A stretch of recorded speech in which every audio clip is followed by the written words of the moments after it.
अब मैं माननीय रक्षा मंत्री महोदय से नम्र निवेदन करता हूं कि रक्षा मंत्रालय के इस सकारात्मक पहल पर अपने विचारों द्वारा हम सबका मार्गदर्शन करें। Chief of army staff general M Naravane, chief of air staff air chief marshal V R. Chaudhari, chief of naval staff admiral R. Hari Kumar, Shrimati Anita Karwal, secretary department of school education and literacy, Shrimati Nivedita Shukla Verma, additional secretary यमोडी, अन्य वरिष्ठ अधिकारीगण, मीडिया के मित्रों, देवियों व सज्जनों, आज पब्लिक प्राइवेट पार्टनरशिप मॉडल के अंतर्गत 100 नए स्कूलों के विषय पर हाइब्रिड मोड में हो रहे सेमिनार में आप सबके बीच उपस्थित होकर मुझे बेहद खुशी है। रक्षा और शिक्षा का यह संगम राष्ट्रीय निर्माण की यात्रा में अपनी अहम भूमिका निभाएगा, ऐसा मेरा विश्वास है। इसके लिए मैं सेमिनार से जुड़े सभी लोगों और खासकर इस स्कीम में अपनी रुचि दिखाने वाले संस्थानों को हार्दिक बधाई और शुभकामनाएं भी देता हूं। अभी अभी मैंने मिस अमिता वाटल, श्री अशोक पांडे और मिस ममता शैकिया के विचार सुने। इसका मतलब कि हम लोगों ने जो ये फैसला किया है, इसका एक पॉजिटिव मैसेज कॉमन मासेस तक पहुंचा है। साथियों, हमारे राष्ट्र के समग्र विकास के लिए, देश की बुनियादी तालीम की क्वालिटी को बेहतर बनाने के लिए सरकार ने पिछले 6-7 सालों में जो महत्वपूर्ण प्रयास किए हैं, 100 नए सैनिक स्कूलों की घोषणा उनमें से एक है। लगभग 60 साल पहले अस्तित्व में आए सैनिक स्कूलों की भूमिका बच्चों की शिक्षा समेत उनकी ओवरऑल डेवलपमेंट में अत्यंत महत्वपूर्ण रही है।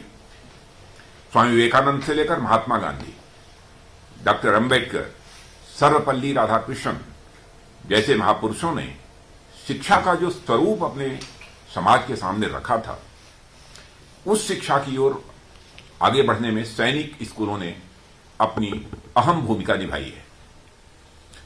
और उन महापुरुषों ने किताबी तालीम के साथ साथ बच्चों के शारीरिक, मानसिक, नैतिक और आध्यात्मिक विकास पर भी विशेष बल दिया था। आप सभी यूनाइटेड नेशंस के 17 सस्टेनेबल डेवलपमेंट गोल्स यानी SDGs से अवगत होंगे। इसमें 4th गोल यानी क्वालिटी एजुकेशन को अन्य गोल्स को प्राप्त करने का महत्वपूर्ण माध्यम माना गया है। और विश्व के अनेक शिक्षाविदों और डेवलपमेंट एक्सपर्ट्स का मानना है कि क्वालिटी एजुकेशन समाज के चहुमुखी विकास के लिए एक ठोस नींव प्रदान करता है। और इन गोल्स को प्राप्त करने के लिए हमारी एक स्ट्रांग पॉलिटिकल कमिटमेंट रही है।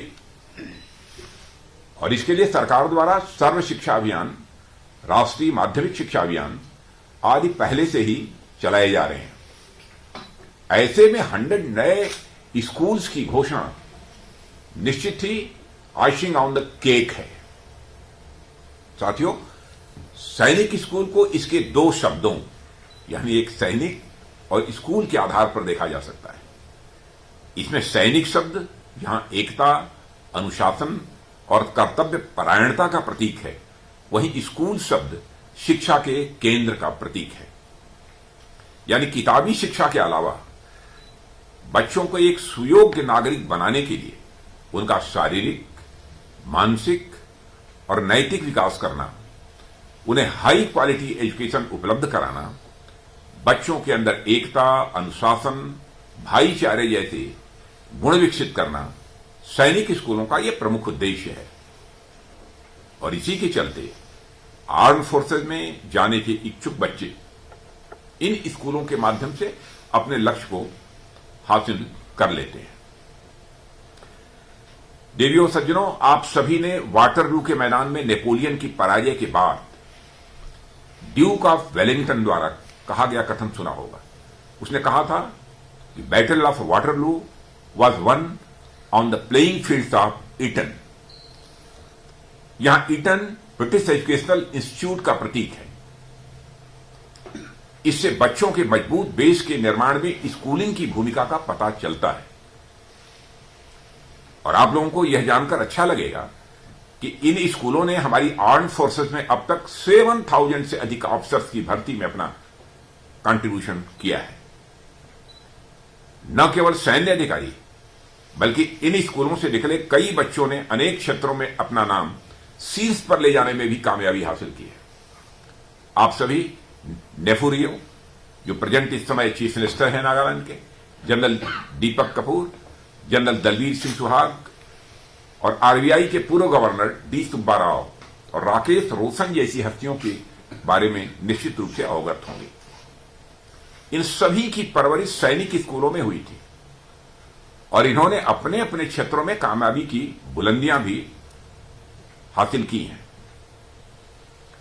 सैनिक स्कूल जहां बच्चों के विकास में इतनी भूमिका निभा रहे हैं, वहां हमारी आधी आबादी यानी गर्ल्स को इनसे दूर रखना कहां तक सही होता।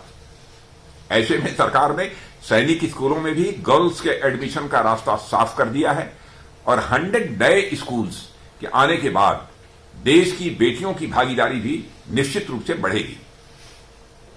एक तरफ आर्म फोर्सेज में महिलाएं परमानेंट कमीशन ले रही हैं, तो वहीं दूसरी ओर इस कदम से बड़ी संख्या में उनका मजबूत आधार भी तैयार होगा। और इन सब के चलते सैनिक स्कूल आज स्वयं में आईआईटी और आईआईएम जैसा एक ब्रांड बन चुका है। अपनी उपलब्धियों के माध्यम से इसने अपनी एक अलग पहचान बनाई है।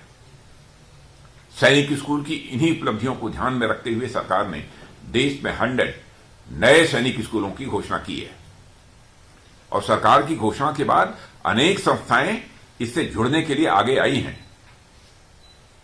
और साथियों, आज हमारा देश प्रत्येक क्षेत्र में आत्मनिर्भरता की राह में तेजी से आगे बढ़ रहा है। पब्लिक और प्राइवेट सेक्टर के तालमेल से हेल्थ, कम्युनिकेशन, इंडस्ट्री, ट्रांसपोर्ट और डिफेंस जैसे सेक्टर्स में नई ऊंचाइयां हासिल कर रहा है। ऐसे में मेरा मानना है कि शिक्षा और बच्चों के हॉलिस्टिक डेवलपमेंट में भी एक क्रांति की आवश्यकता है, जो रक्षा, शिक्षा और निजी क्षेत्र की मजबूत भागीदारी से ही संभव है। और यह सेमिनार मैं समझता हूं इसी भागीदारी का एक फाउंडेशन स्टोन है। साथियों, हमारी सरकार का यह हमेशा प्रयास रहा है कि देश के किशोर और युवा अपनी ओवरऑल डेवलपमेंट सुनिश्चित करते हुए अपनी आशाओं आकांक्षाओं के अनुरूप जीवन में आगे बढ़ सकें। इसके लिए राष्ट्रीय शिक्षा नीति 2020 का क्रियान्वयन हो, नेशनल कैडेट कोर जैसे युवा संगठनों की वैकेंसीज में बढ़ोतरी हो, खेलो इंडिया, स्टार्टअप इंडिया और फिट इंडिया जैसे अभियान हो। और हमारे माननीय प्रधानमंत्री जी ने अनेक ऐसे अवसर और प्लेटफॉर्म उपलब्ध कराए हैं जिनके माध्यम से हमारे किशोर और युवा अपने जीवन को समग्रता में विकसित कर आगे बढ़ सकते हैं। साथियों, आज जब सैनिक स्कूलों के विस्तार की ओर हम अपना एक और कदम आगे बढ़ा रहे हैं, तो मैं आश्वस्त हूं कि यह कदम माननीय प्रधानमंत्री जी समेत अनेक महापुरुषों के सपनों को साकार करने की दिशा में एक बहुत ही अहम साबित होगा। और साथियों, आजादी के बाद से लेकर अब तक हमने कई क्षेत्रों में महत्वपूर्ण प्रगति की है और अभी भी हमें बहुत कुछ करना शेष है। इनमें एजुकेशन को मैं ऐसा की सेक्टर मानता हूं जो बाकी क्षेत्रों में हमारे विकास के लिए उत्तरदायी है। और इस सेक्टर में हमारे देश ने जो भी प्रोग्रेस की है, उसके पीछे मैं निजी क्षेत्रों के इन्वॉल्वमेंट को अत्यंत महत्वपूर्ण मानता हूं। निजी क्षेत्रों का एक मेजर कंट्रीब्यूशन है इस दृष्टि से, पर मुझे लगता है हमें इसे और भी आगे बढ़ाने की जरूरत है।